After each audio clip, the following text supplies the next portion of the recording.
Hello, everyone. I am Lauren Concar Sheehy, the Executive Director of the Garden State Film Festival. And today we have with us Douglas Clayton, who is the Director of The Heart of Camden, the story of Father Michael Doyle. And this film is screening at the Brookdale Performing Arts Center venue. It's Film Block 41 on Saturday, March 27th, 2021. And the film block is 5 p.m. to 7 p.m.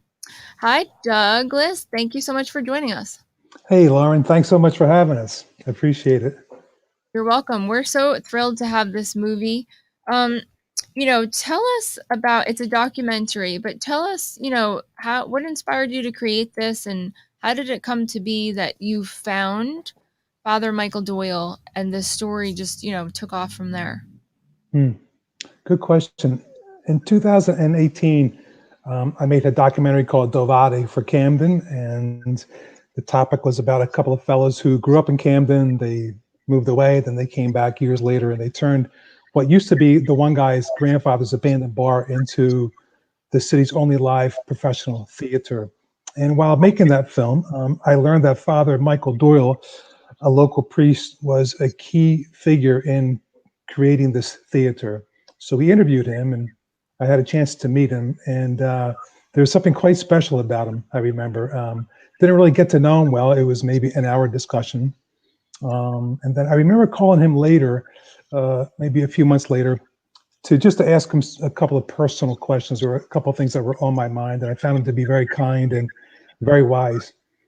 A year or two later, the folks from an organization called the Heart of Camden, which he founded, unbeknownst to him, these folks were interested in documenting key elements of his time in Camden. So they really enjoyed Dovati for Camden. Then they asked me if I'd be interested in, documenting his time in Camden, and then that evolved into a full-blown documentary about his life. Wow. And so that's how I came to know him. It was more of a request from the Heart of Camden to simply document his time in Camden. Tell us about all that he did for the organizations there in the Heart of Camden. Sure. Just a little bit of background. He came to Camden when he was in his mid-20s from Ireland, right? And he got to experience Camden when it was a very strong city in the early 60s. He also witnessed the collapse and fall of Camden, and he's been very much involved with trying to keep Camden, I'll say, alive, and especially this neighborhood, the Waterfront South neighborhood, which is where he's been for, say close to 60 years. So what has he done there? He literally helped to save that neighborhood. The state of New Jersey was looking to raise that neighborhood, to wipe it out and to turn it into an industrial zone. It's a pretty significant accomplishment. The other is he helped to save the school. As Catholic schools, the diocese were looking to consolidate schools and consolidate parishes. He figured out a way to keep that school running, and he figured out a way to do it where these children who really, their parents could not afford a Catholic education, that if they wanted to go to school there, then they did. And it was pretty much for free. It was an amazing accomplishment. He also injected the arts into the neighborhood. A lot of people talk about jobs and the economy, all very important. But he always believed that the arts will save us, that beauty, that everyone should have access to beauty. So he's done a lot with injecting the arts. There are many other things too. Right, that is so important.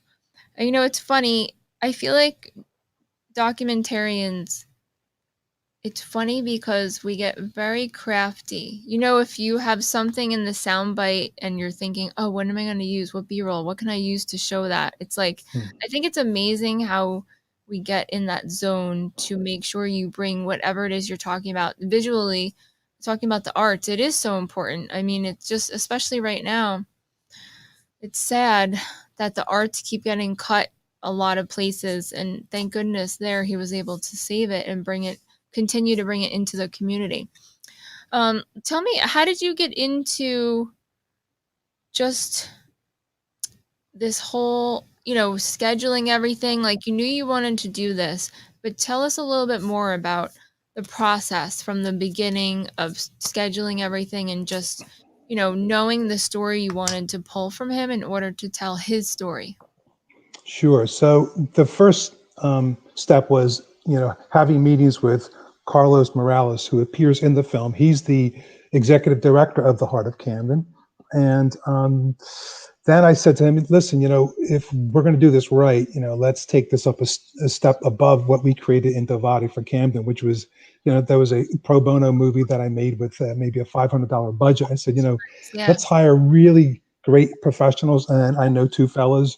One of them is Bill Harin, who is the founder of Artsy. Oh And yeah. Bill, Yeah. yeah, I great thought stuff. it was the same Bill. Okay, good. Every time I'm Yeah, like, is that our Bill? Yeah.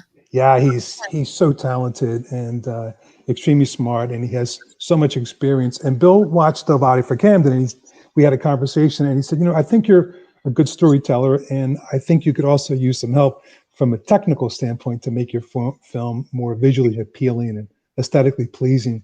And he was right about that. And I watched some of his films, and they're beautiful.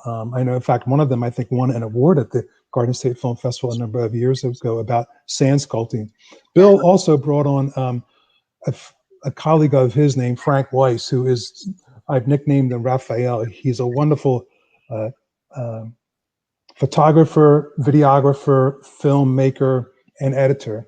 So that was the first step, was to get that group on board, an actual production company.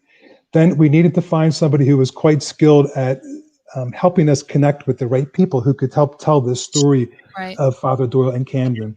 So that was Teresa Reeder, who works in the parish, and she was actually a student of Father Doyle's back in the 1960s at Camden Catholic High School. So she knew everyone. She knew how we could contact the former mayor, how we could contact the current chief of police. So having those connections was quite important. And then we just begin scheduling, knocking it out, interview over interview. Each interview lasted, maybe an hour, and then from that we would glean perhaps 5 minutes or so for the film. With Father Doyle, his interviews, we had 3 1-hour interviews for him, but everyone else it was probably an hour that we would schedule. Then there's the whole B-roll process, which you mentioned earlier, and Frank Weiss was absolutely fearless. We would drive around late at night in Camden. I would drive and he would film. Yeah. People gave us the strangest looks, but you do whatever you have to do to Yeah. get the right B-roll. And then we purchased a drone for some of the aerial footage as well. So he was extremely skilled with that. That's cool. Because for me, during the interview process, I'm already editing and doing everything in my head of what, okay, I need Hmm. this, we have to get that. So I'm already cutting it together and thinking like, oh, let me write that down. Like I have to write it down. Did you take a lot of notes or did anyone? Yep. So the way it would work is Bill Harin is a master interviewer. So he conducted the interviews and Frank handled the cameras, and I would just, try to stay out of their way, but sort of give them a sense as to what I think we want. But Yeah. certainly lots of notes, and then I would follow up with, emails to them. This is how I'm seeing it Mhm. structured. This is how it's going to play out. So creating a framework early on was important, and then being flexible enough to deviate from the framework. Yeah. I took a I took a documentary filmmaking class with the great Albert Maysles Uh, once, and he said it's really important to not get too, stuck with the story that you think should be there. Just the mhm. magic happens when these unknown elements seep out of the story. So we always kept that in mind. Our key deliverables really was to tell an accurate story, to make the story hopefully inspiring for people, and maybe folks would say, "Wow, that moved me, and I'd love to make a difference in my neighborhood." Right. Um, so that's really those were the only two main rules that we had, is to tell the story accurately, and then let's hope it'll inspire some folks as well. Well, it definitely inspires a lot of people, and we can't wait for it to screen at the Garden State Film Festival. Great, It's beautiful. So it's thank you. narrated by Martin Sheen. I mean, I feel Mhm. like anybody, I could just close my eyes and listen to him narrate The anything. president, right? Yeah, yeah. Um, Yeah. so tell us about that process. Like, how did you determine, okay, this is what we're looking for, this is the feel, and then get for it to be Martin Sheen? Yeah, so Martin Sheen, we discovered that he narrated another documentary about Father Doyle. This documentary was made by Sean Doherty. It's a wonderful short documentary where it's really Martin Sheen reading a lot of Father Doyle's writings, his letters, Oh, his poetry. He's a wonderful writer. And so I thought, geez, wouldn't it be great if he would be willing to do this one? So I got his address, wrote to him, and I mean, within a couple of days, I got a phone call on my mobile phone. We had a conversation, and he has a lot of respect for Father Doyle. He's met him a couple of times. Actually, had him at his house in Malibu for a weekend. So he was happy to do it. As he said, it's an honor for me to do this. And I'm thinking, geez, he's honored. I mean, imagine how honored we were. So the process was we did it via Zoom, and he did it from a professional studio mhm. in California. And Frank Weiss and I, we were able to link in and have conversations with him. And he was incredibly generous. For every line, he gave us 5 or 6 different Yeah, interpretations, different versions. It was amazing. And and I will tell you this, he did it in pro bono. He would not accept any money, which was I believe really beautiful. So he's a wonderful guy, and we've had a few conversations, a few letters have exchanged, and he's just the real deal. And we were very blessed to have him involved. that's amazing. Man, kudos to him. That is so Yep. Hmm. talk about inspirational. Yeah. That's unbelievable. Okay, what was your favorite part of filming the whole documentary?